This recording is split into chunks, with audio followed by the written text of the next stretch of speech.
तर 2001 ला मी पुण्याला शिफ्ट झालो. 2004 ला पास आउट आहे हॉटेल मॅनेजमेंटची, जशी तशी आणि न्यूट्रिशनची स्पेशलायझेशन, आणि गेले 12 वर्ष झाले मी न्यूट्रिशन फील्डमध्ये आहे. माझ्या घरात टेस्टिमनी करत असं झालं की माझ्या आईचं 2012 ओव्हरेज काढला होता. रिझन होता मोठा फायब्रॉइड, ब्लिडिंग लॉस वगैरे सगळं. आणि त्या केसमध्ये असं झालं की जेव्हा आपण न्यूट्रस वगैरे काढतो तर गायनेकोलॉजिस्टने आम्ही क्लिअर कट सांगितलं होतं ना, कॅल्शियम डिफिशियन्सी नेहमी नेहमी खाल्ल्या पाहिजे. आणि जनरली कम्पेअर टू मेल लेडीजला कॅल्शियम डिफिशियन्सी नॉर्मली जास्त होतातच. आता न्यूट्रिशन माहिती असल्यामुळे आणि शुद्ध शाकाहारी असल्यामुळे बरेच कॅल्शियम सोर्स आपल्याला जे भेटतात ते नॉनव्हेज मध्ये आहेत. इव्हन US वगैरे सगळीकडनं व्हेजिटेरियन कॅल्शियम सगळं मागवलं.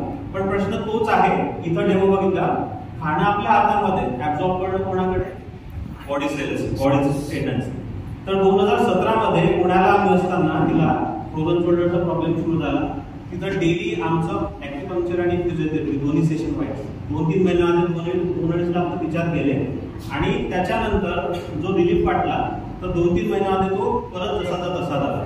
त्याच्यानंतर जेव्हा आम्ही MRI केलं तेव्हा माहिती पडलं की त्यांना त्यांचे बोन एकदम पोरस झालेले ऑस्टिओपोरोसिस आहे. आणि ऑस्टिओपोरोसिस असल्यामुळे त्यांच्या बॉडीमध्ये जे काही आपण कॅल्शियम फूड सगळं देतो आहे ते ऍब्झॉर्बच होत नाहीये.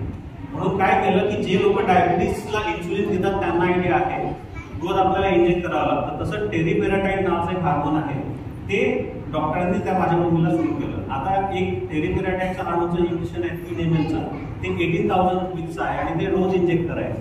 त्याचं काम फक्त एकच आहे की तुमच्या बॉडीमध्ये तुम्ही जे कॅल्शियम खाल्लेलं ते ऍब्झॉर्ब होणार. आणि ते जसं आम्ही सुरू केलं इंजेक्शन त्यांना फार छान रिझल्ट दिसायला लागले. पण ते इंजेक्शन सुरू झाल्यावर त्यांना लग्नाला यावं लागलं जळगावला, आणि ते थंड ठेवावं लागतं. कोविड पण लागला, ते तिकडे जळगावला अडकलं मी पुण्याला. त्यांना ते इंजेक्शन जळगावला ते आम्ही देऊ शकलो नाही. आणि तो गॅप जो पडला त्याच्यात परत त्यांना तोच प्रॉब्लेम सुरू झाला. त्याच्या पलीकडे गच्चीवर टेरेस साफ करता करता ती पाठीवर पडली तर 2 मणके फ्रॅक्चर झाले. आधी ऑस्टिओपोरोसिस, कमरेचा बेल लागला. नंतर वीकनेस एवढा झाला होता की तुम्ही म्हणजे चेअरवर बसणार, आणि बऱ्याच लोकांना अनुभव असेल, खास करून वृद्ध लोकांना, जो यंग मध्ये असतात की बसल्यावर तुम्ही उठताना तुमचे गुडघे लॉक होतात. तुम्ही काहीतरी पावलं लंगडे चालणार आणि मग तुमचं मोशन क्लिअर झालं की तुम्ही प्रॉपर चालायला लागता. तर तिला ती स्ट्रेंथ पण नव्हती, त्यामुळे ती जिना आपण जसं दोन्ही पायाने चढतो ती एकाच पायाने जिना चढायची. मग या सगळे इश्यू जेव्हा मी पाहिले तर या हॉलमध्ये डॉक्टर लोक किती आहेत का कोणी? डॉक्टर लोक नाही, ठीक आहे. ऍसिडोसिस हा जो प्रकार आहे हा प्रत्येक ह्युमन बॉडीमध्ये होतो. आपल्या शरीरात जे ऍसिड वाढतं ते ऍसिड रोजच्या रोज न्यूट्रल करण्यासाठी आपलं ब्लड हाडांमधलं कॅल्शियम रोज सोडतो. आणि ही प्रोसेस प्रत्येकाच्या बॉडीमध्ये होती. माझ्या याच्या बॉडीमध्ये थोडी जास्त होती. आणि त्याच्यामुळे काय झालं की डॉक्टरांनी सांगितलं की ही जर रिकव्हरी नाही झाली पुढच्या 5-6 महिन्यात नी रिप्लेसमेंट. 2 वर्ष टेरिपेराटाईडच्या इंजेक्शनची कॉस्ट 18,000 महिन्याची जर म्हटली तर अंदाजे 4 लाख 30,000 2 वर्षाचा ते. मग साधा हिशोब डोक्यासमोर काय झाला की मला जर 10-12 लाख कसेच लागणार आहे ते पण टेम्पररी सोल्युशनसाठी, त्याच्यापेक्षा व्हाय नॉट केंगेन. कारण की ऍसिडिटी हा प्रॉब्लेम तर घरात खूप कॉमन होता. केंगेन डिवाइस कसं आलं, 7 दिवस पाणी पिलेलं आहे आणि हॉस्पिटलकडनं पाणी आणलं. आणि आपण म्हणतो की आपल्या लोकांना ना खूप एक हे राहते की आपण ट्राय तर करू काय फरक पडला. लेवा पाटील आणि आपल्याकडे भरी ते जोरात चालतं आणि पित्त पण जोरात होतं. पण लोकांची चव आहे ना तिची ती आवडत नाही. तिथे 2 दिवस सलग सकाळ संध्याकाळ भरीत खाल्लं आणि तिला तो ऍसिडिटीचा त्रास जाणवला नाही. मग हे झाल्या पुढच्या 2 महिन्यात ते इंजेक्शन बंद झालं, तिच्या कमरेचा बेल्ट निघाला. आणि जो उन्हाळ्यातला प्रोग्राम आहे लेडीज लोकांचा, पापड बिपडे वगैरे, जे काहीच होत नव्हतं ते विदाउट बेल्ट सगळं व्हायला लागलं. सगळे लोक बघून की मावशी दवाखान्यात जायचं तर गाडीत जायच्या, कमरेचा बेल्ट खूप होता. आता हे सगळं कसं व्हायला लागलं.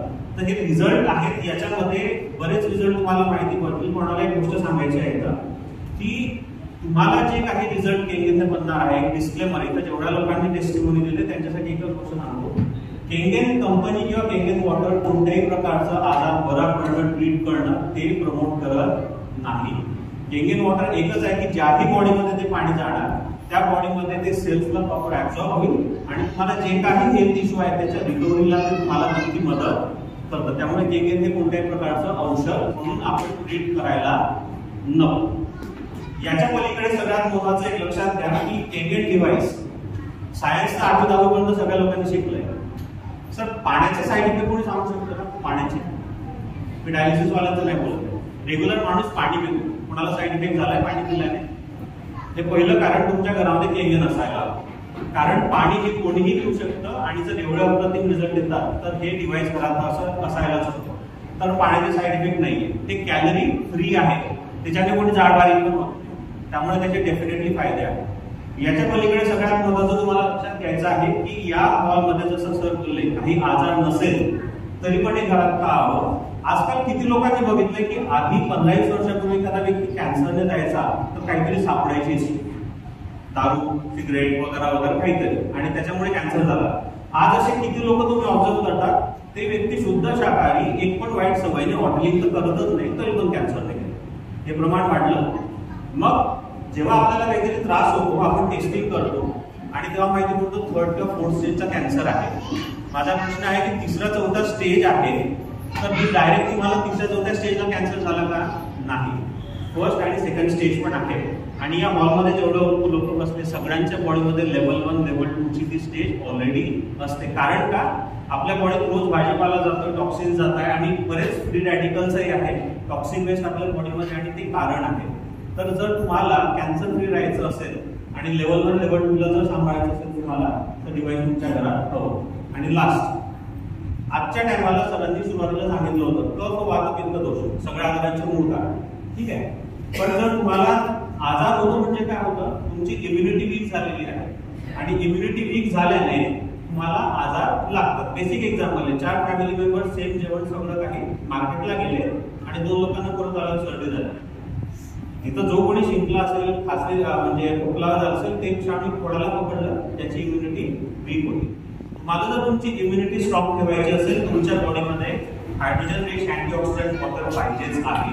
आणि आम्ही गेल्यानंतरही तुम्ही जर रिसर्च केला तर जे पीएच टेस्ट तुम्ही बघितल्या तर बायबर्थ आपल्याला ब्लड आहे ना 7.36 पीएच, तर आपल्याला तेच मेंटेन करायचं. मग आपल्याला जर बॉडीमध्ये जर आजाराचं मूळ कारण बघायचं असेल तर ऍसिडिटी हा सगळ्यात मेजर कारण आहे आपल्या बॉडीमध्ये. लिटरली त्रास होतो त्यांना नाही म्हणत आहे, जास्त ऍसिड वाढतो.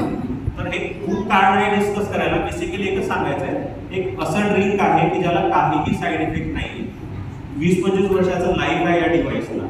त्यामुळे तसं बघायला गेलं ना तर आपण बाहेर सहज 10 आणि 20 आणि 25 रुपयाला बाटल्या घेतो, पण फक्त 1 ते 1.5 रुपये लिटर हे पाणी घरामध्ये पडतं आपल्याला एवढ्या चांगल्या क्वालिटीचं. त्यामुळे माझं रेकमेंडेशन एवढंच आहे की मस्ट हॅव डिव्हाइस. कारण की 15 वर्षापूर्वी माणूस म्हणायचा आरोग्य मी करते, मी नळ्यात काय कापड लावेल चाडून घेईल पाणी, खराब आलं तर कोरटी फिरवेल, नाही तर काय करणार आणखी उकडून पिणार. पण या सगळ्या गोष्टींमध्ये एक लक्षात घ्या की हे सगळं करून सुद्धा आपला प्रॉब्लेम सॉल्व्ह झाला नाही, म्हणून एक आरो डिव्हाइस लागलं जे नॉलेज नसताना आपण लावलं. आणि आरो सुद्धा आपल्या भारतामध्ये जोरात चालते, बाहेरच्या देशात ऑलरेडी पिण्यासाठी तरी बॅन आहे. त्यामुळे जे योग्य आहे ते घरात असायला हवं. आणि तुम्हाला विचार हाच करायचा आहे, शॉर्ट टर्म विचार कराल तर हे डिव्हाइस तुमच्यासाठी नाही, लॉंग टर्म जर विचार कराल की आम्हाला जर फायनली म्हणतो जसं मग माझ्या 10-12 लाख मला दिसत होते कुठे जाणार एवढं डिसिजन घेतलं. हे जे मशीनची कॉस्ट आहे सरांनी तर लावली सुद्धा होती. माझ्या घराचे 8501 मशीन आहे. ते म्हटलं की डॉक्टरांच्या खिशात भरण्यापेक्षा, मेडिकल वाल्यांच्या खिशात भरण्यापेक्षा, हेवी मेडिकेशन माझ्या बॉडीत टाकण्यापेक्षा आणि त्याचे साईड इफेक्ट आपणच भोगायचे त्याच्यापेक्षा हे डिव्हाइस जी काही कॉस्ट भरतोय ती आपल्याच घरात येते. आणि मम्मीसाठी घेतलं मग बाकी फॅमिली मेंबर पाणी नाही पिणार का? सर्व पिणार. त्यामुळे इनडायरेक्टली सर्व लोक हेल्दी झाले. माझे बाबा 70 वर्षाचे आणि फक्त गुडघा एक प्रॉब्लेम होता त्यांना, मेथी खाणार, हे खाणार, ते खाणार. आजच्या टायमाला सकाळी व्यायामाला जातात सगळं आणि physically. So change your water, change your life.